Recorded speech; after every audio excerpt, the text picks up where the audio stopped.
Hi everyone, it's time for another Splatfest. This time the 11th one, which is the sort of kind of worldwide Pokemon one, even though everyone's still segregated by region. In case some of you haven't noticed, I am speaking in post-commentary because I'm just tired of doing this first part right here, the intro and live commentary, so I saved lots of time by like cutting all of the footage out. I still go through the stages and explain which side I am in, but overall, I'm just going to be cutting this part right here to be much shorter from now on. Anyway, as shown right here, I don't choose my side until actual Splatfest. In this case, I was informed that the underdogs were Pokemon Blue. However, I later found out that Pokemon Blue is more popular, or just a little bit more than Pokemon Red, surprisingly enough. However, Pokemon Blue has a good amount of good players, and Pokemon Red has a good amount of bad players. So I didn't feel like I chose the wrong thing here. I really do feel that the Splatfests are much better when both sides are roughly equal, you know? Right here I almost got splatted. Fortunately I retreated in time. And I just started throwing lots of bombs. I only have 3 good matches, unfortunately. I thought I had a 4th one, but the 4th one wasn't that great, looking back at it. I softened up that opponent right there, and when you soften up someone, you have to consider that you might still be able to splat them using splash damage of your bombs, even after like a couple of, like, at most 3 seconds. My aim was still a bit rusty since it was near the beginning, so I missed quite a few shots, unfortunately. Yeah, take some bombs, buddy. In this match, I think it was me just putting the team on my back because my allies, well, at least 2 of them, were not so hot. They were functional and they knew how to play, but like the opponents were better. That's why I had to put the team on my back and splat them all the time. 15 times, to be specific. Have you had matches like that where you had to splat every foe many more times than normal because of how incompetent your teammates are? Presumably. Might also be because I just stole all the kills. Oh, by the way, I've found that lots of Pokemon Red players had Iris Sprays, at the very least at the beginning. I would literally face entire teams of Iris Sprays. Not to mention teams of rollers and whatnot. That's why I figured the Pokemon Red team had lots of scrubs, but there are also scrubs on Pokemon Blue, and definitely good players on Pokemon Red as well. So I actually, at the time of this recording, of me like speaking in post-commentary, I still don't know the results. I still don't. Pokemon Blue might win, Pokemon Red might win, who knows? Well, actually, Pokemon Red should win in some fashion, because it's like in it's like there's 3 chances for Pokemon Red to win, because it's in 3 regions. It would be kind of funny if Pokemon Red didn't win at all. But no, Charizard is too popular for that to not happen. It would be nice if actually Mary's team was more popular, and I'm almost certain it is, and we still won despite that.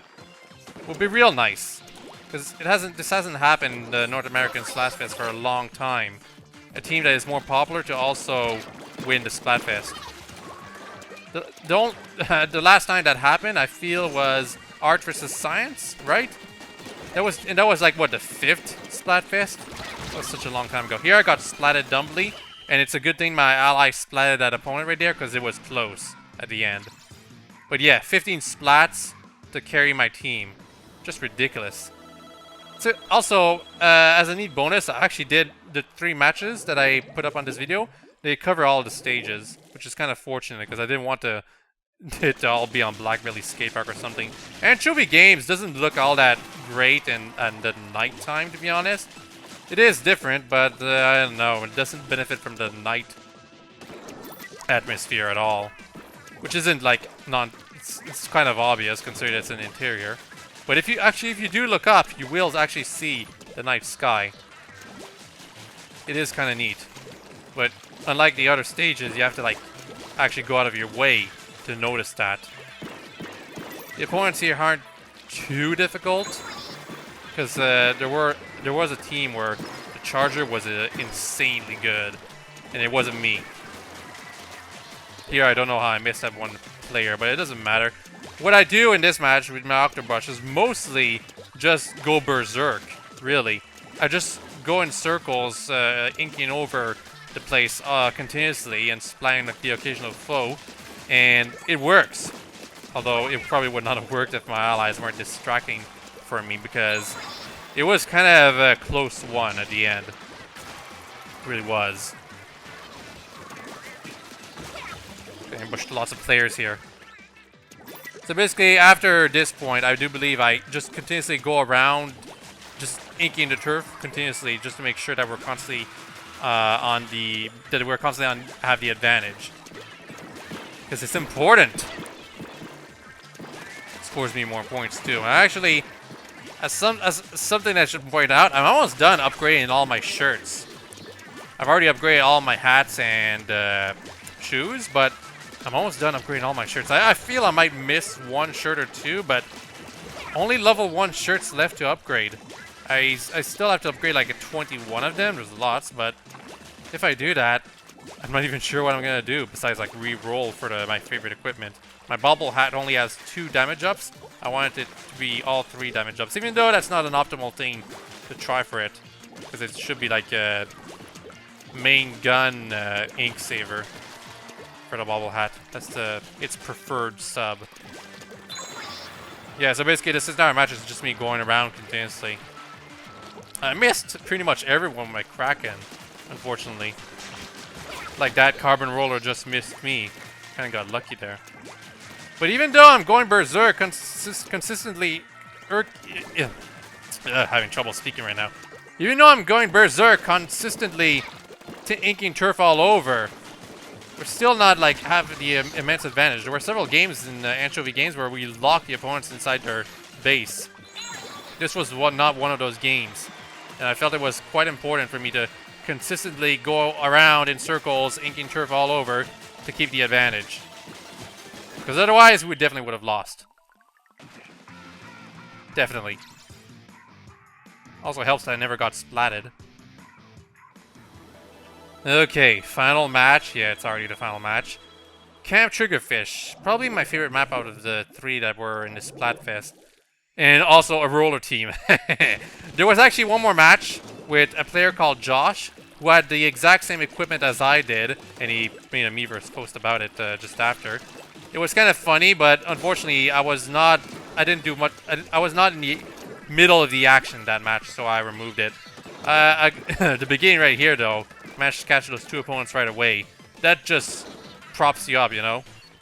Real boost of ego. Don't know how I missed that Dynamo player right there, however. And unfortunately, I tend to wait too much to try to catch those players when they're right over there. Managed to catch Master 398 with my bombs, however. Or as I like to call them, my Pokeballs. And I'm surprised at the reach of the E-Leader right here. Surprised it managed to reach all the way over there. I always figured you had to be on that thing right there or something else. It must be the very tip. Oh, here? This is funny. They thought they were safe. They're not. It's my first time ever actually managed to do that properly. Right here, I softened up that player, which means I only need to throw one more bomb to finish them off.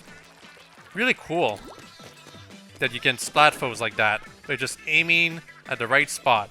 But expert players consistently jump in place to prevent you from doing that. Even though it's possible for like 2 frames or something to still hit them.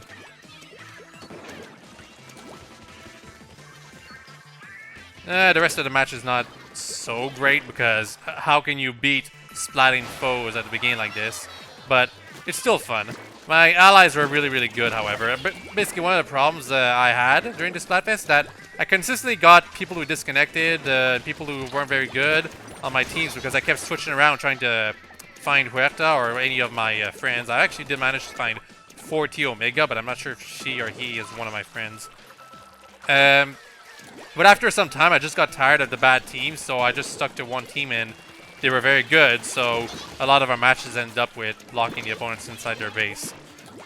That's not that it is a bad thing. Shows our talent, how good we are. Right here, I go back over there because some opponents are trying to sneak by. I would have hit that opponent if the wall wasn't there. That's something I consistently point out. I tend to not take into account the walls when trying to snipe someone. I tend to just look at where they are and try to hit them.